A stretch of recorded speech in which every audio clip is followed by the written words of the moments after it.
Durante la Primera Guerra Mundial en España ocurrió el asesinato del archiduque Francisco Fernando el 28 de junio de 1914.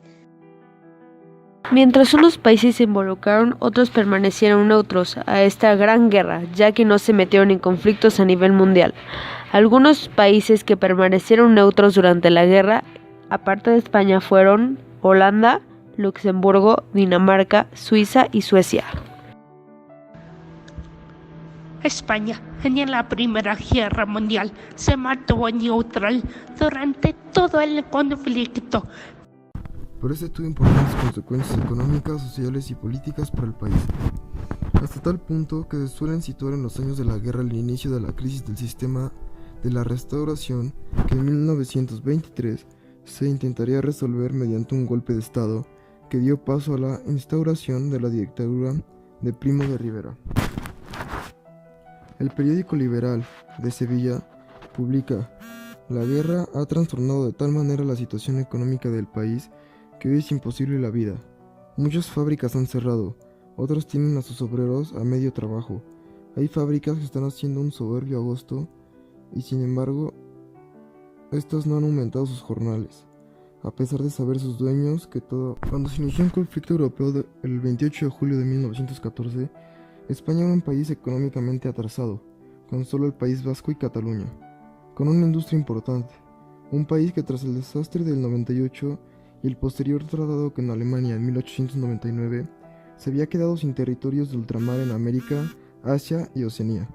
Estaba moralmente destrozado con el sistema de gobiernos del turno cuestionado, con un ejército que se encontraba anticuado, casi sin armada naval y con el problema de Marruecos que desembocaron en crisis y huelgas como la Semana Trágica en 1909. Además, España no pertenecía ni a la Triple Entente ni a la Triple Alianza. En 1906, tras la conferencia de Algeciras, a España se le asignó un territorio del norte de Marruecos, que se convirtió en una fuente de problemas militares continuos y que tras el inicio de la ocupación española de 1909 no se consiguió pacificar hasta pasado 15 años. Marruecos y el reparto de África fueron escenario de dos graves crisis políticas y militares entre las principales potencias, Reino Unido, Alemania y Francia principalmente, que estuvieron a punto de desencadenar la Primera Guerra Mundial, con unos pocos años de antelación.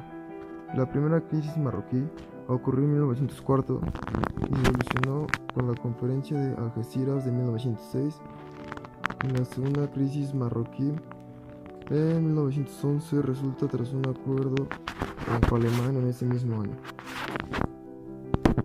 El ejército de España contaba con 8 cuerpos de ejército, 16 divisiones de la infantería, una división de caballería, 7 brigadas de caballería, 3 brigadas de cazadores de montaña, comandancias de Canarias y Baleares. También existían regimientos de artillería e ingenieros. España es considerado uno de los países neutrales más importantes de Europa, dado a que era una importante fuente de recursos, suministros y bienes para Francia y otros aliados, así como para América del Sur. La principal causa de la neutralidad española era la que Eduardo Dato defendía la incapacidad militar de España. Las aventuras militares de España, después de su etapa gloriosa en América del Sur, se traducían en el desastre del 98, en la cual la Armada Española fue destruida completamente por los acorazados americanos durante la Guerra de Cuba. Aunque al inicio de la guerra España produjo un impulso económico industrial que permitió crecer enormemente, en el año 1917 se produjo una crisis en España debido al gran número de exportaciones que hizo crecer el precio de los productos de primera necesidad. Además, la epidemia de la gripe en 1918 afectó duramente a toda Europa, pero en España se hizo más latente, con un total de 8 millones de personas infectadas, de las que fallecieron 300.000. A pesar de su neutralidad, España jugó un papel vital en aliviar el sufrimiento que la Gran Guerra produjo sobre los ciudadanos de Europa.